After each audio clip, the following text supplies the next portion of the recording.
tax abatement or whatever you want to call it at the end. I know things are rough, but I think it's hard to give tax revenue away. I would sooner, probably right now, give more benefits to the businesses that are already established and keep them healthy in the community.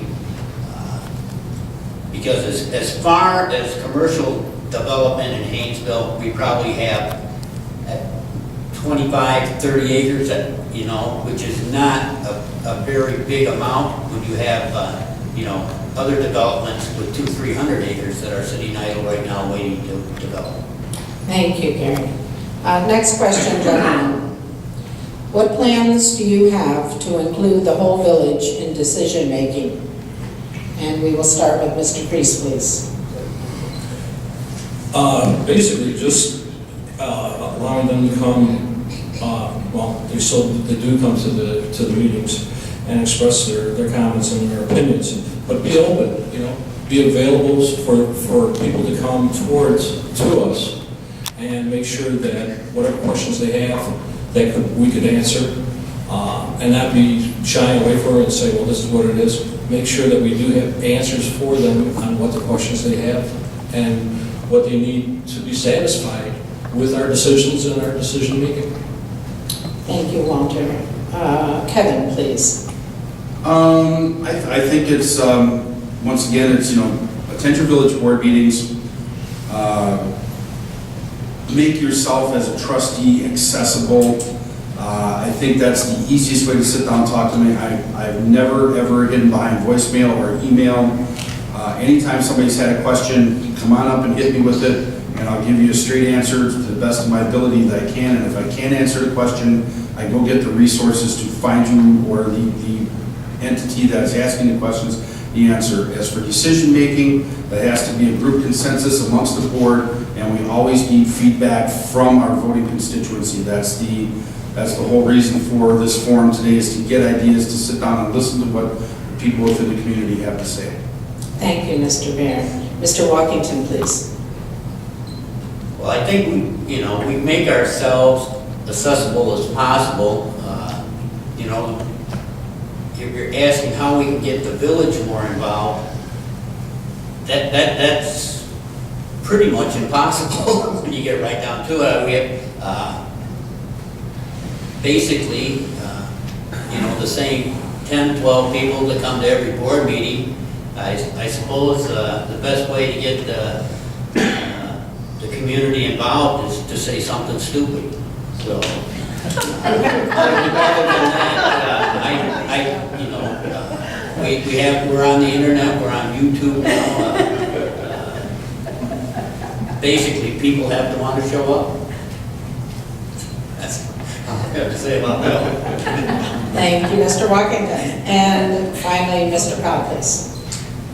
Personally, I think that everybody should be involved with the operation of the village of Haynesville. Like has been discussed here before, I'm always open. My phone is activated, or my cell phone, or whatever means it needs to get in touch with me. I work for you folks. I'm elected by you folks. So I'll respond to any questions or questions that you may have as far as the operation of this village.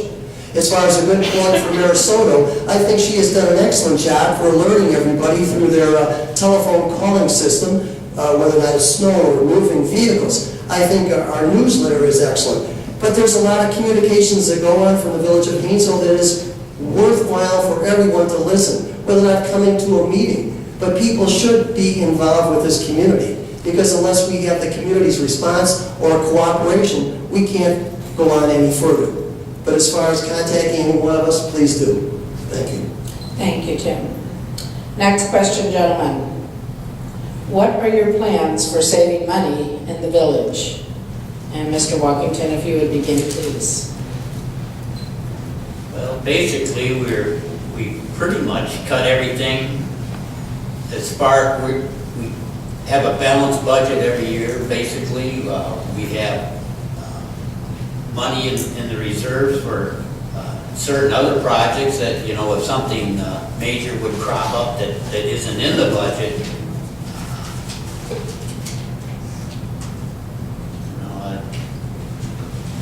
basically that's about it. I just, we keep a balanced budget. Taxes, we lowered the tax levy again. We've eliminated some of the small, the motor vehicle tax and the SSA for Cranberry Lake. I mean, we basically cut everything about as far as we can cut it. As long as we continue to have a balanced budget, I think we're doing everything we can do. Thank you, Gary. Mr. Priest, please. Well, I believe that, as Gary was saying also, that from the meetings that I've attended, and that, they balance the budget. And is there anything else that they can do, or we can do, or what I can do? I couldn't really give you an honest answer on that because of the fact that I'm not involved in what the operations, what is within the inner parts of the budget. So I'd have to look at it before I could even actually comment and say, okay, well, we need to do this or we need to do that. And I don't have that in front of me right now, and I can't be able to make a determination exactly where to go on what issue and what's going to do for the service of this community, basically. What do I want to cut that's going to be able to, that the community is not going to suffer for? So I couldn't, that's where I stand. Thank you, Mr. Priest. Mr. Powell, please. I'm glad you asked this question, because these were a couple of points that I had in the planks of my platform here. Number one, we have to start partnering up with other communities or other government agencies, whether or not it's the Village of Round Lake Park or Round Lake Heights or whatever, as far as partnering up for purchasing of supplies, whether or not it's salt for the trucks for public works, whether or not it's buying stationary equipment. But buying power comes with this partnering up from other communities and other government agencies. This is going to save us money, and it's going to save you folks tax dollars. Number two, what I really strongly suggest that we start thinking about in this community is starting to privatize. And by privatizing, I mean, if we have to go to a separate agency that does the billing for water bills or garbage bills, maybe this is a possible way to cut costs for this community. Because down the road, maybe we might have to think of cutting staff, or we might have to start cutting other community projects. Thank you. Thank you, Tim. And Kevin, please. Boy, we've really crossed the gambit on this one. I think one of the best things that we can do is that we do spend money right now on a lot of outsourcing. And I think with the recent purchases that we've made for public works equipment, tractors, jetters, things like that, we've been able to take a lot of these projects off the table, where in the past, the village was paying a lot of money to jet sewers, retrenched pipelines, and I think the Public Works Department has done a good job on paring their budget down. And just recently, we had to redig the silt area out of the front pond, and in order for us to do that, we had to use our backhoe that we purchased, and basically to have an excavating company come in and do that, it would take probably $25,000 to $30,000. So we saved that kind of money just by buying our own backhoe for original purchase price of $17,000. Thank you. Thank you, Mr. Green. All right, next question, gentlemen. This particular question is directed to Mr. Powell. He begins this round of questioning, by the way, which doesn't mean he's the only one that gets to answer. Each one of you has the option of saying something when it's your turn. Mr. Powell, in the Lake County Journal questionnaire, you stated that the board incumbents are a rubber stamp board. Could you explain that statement and give examples of their rubber stamping? I think this board has been asleep. And it's been asleep because this village spent $40,000 to tear down the old village hall. $40,000 of your tax dollars. And that property is still sitting there. That's ludicrous. $40,000 could be utilized in other ways. As far as why this board is asleep, next door is a building that they purchased from Boyce & Ball Company. That building is about 3 times the size of this village hall. Well, why do we have 2 buildings for one person to sit over there, Mr. Gately? Look at it when you leave tonight. That's an astronomical piece of property sitting there. We are not in the real estate business. What was proposed by this board at one of the board meetings was they were going to rent space out. We're not in the real estate business. We don't need a facility that big for a small part-time public works department with one full-time person and a couple of part-time kids. That's ludicrous. That's your tax dollars. Board wants to sleep. Thank you, Mr. Powell. Mr. Walkington, please. Well, I'm not sure I've been asleep for the last 4 years. I think we have accomplished something. I do think that the Boyce and Well purchase was a wise investment, whether you want to call it as a real estate. You know, we were paying rent on a building to house the Public Works Department.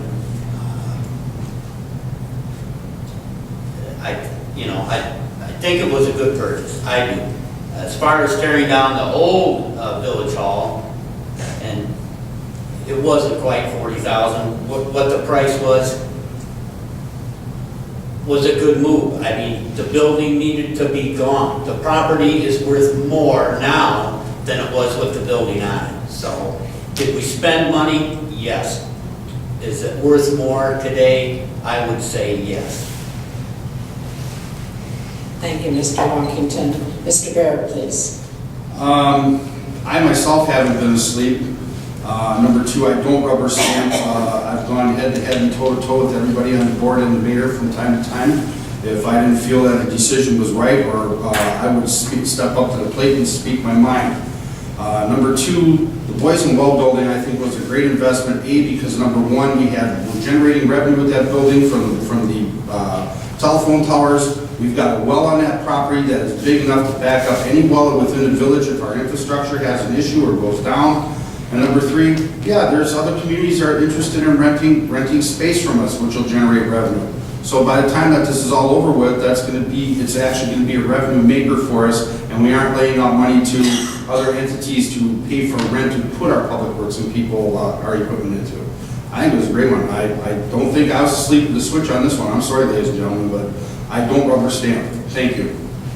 Thank you, Mr. Barrett. Mr. Priest, please. Well, being a newcomer pretty much, some of the meetings that I went to, I went to some of the finance committee meetings, and if you want to, I did not see any rubber stamping. I saw questions, I saw open ideas being flown back and forth. And so basically, when you're saying rubber stamp, well, the thing is, where they have to make their decisions are usually in the executive session. That's where they do most of their arguing back and forth, not out here in the general meeting, in board meetings. So I couldn't see that. But as far as the Boyson building, everything that's been said, okay, is the wells, that's an added feature. The income from the towers, not paying grower, okay, for the renting of facilities. Yes, I think that it was a very good idea. And as far as taking down the hall, I think it wasn't a very attractive building, was it? So, with that, that's it. Thank you, Walter. Next question, gentlemen. What competitive advantage does Haynesville offer commercial entities over any nearby suburb? Kevin, if you would start, please. Competitive advantage, well, I think we're located in the heart of Lake County, which gives us a good population demographics to draw from. We're 8 miles from the tollway. We're 5 miles from, major north-south roads, i.e. 59 running through the Lake Zurich and the western Lake County, northern Cook County corridor. So I think it makes it attractive just for smaller businesses to be able to feed the larger companies that are in the area, the Baxters, the Abbotts, the Cardinal House of the world. There's a lot of room to bring in smaller cottage industries and the retail that supports it. I think that would be the biggest competitive advantage that we have right now. Although we do have traffic issues with 120, as Lake County decides how they're going to fix some of their traffic flow problems, I do see a little bit of the traffic starting to alleviate. So I think that gives us a leg up. Thank you. Thank you, Kevin. Mr. Powell, please. We are strategically placed in an excellent position here in the village of Haynesville. With 120, with 134, with Haynesville Road, and eventually the extension to the south for Haynesville Road.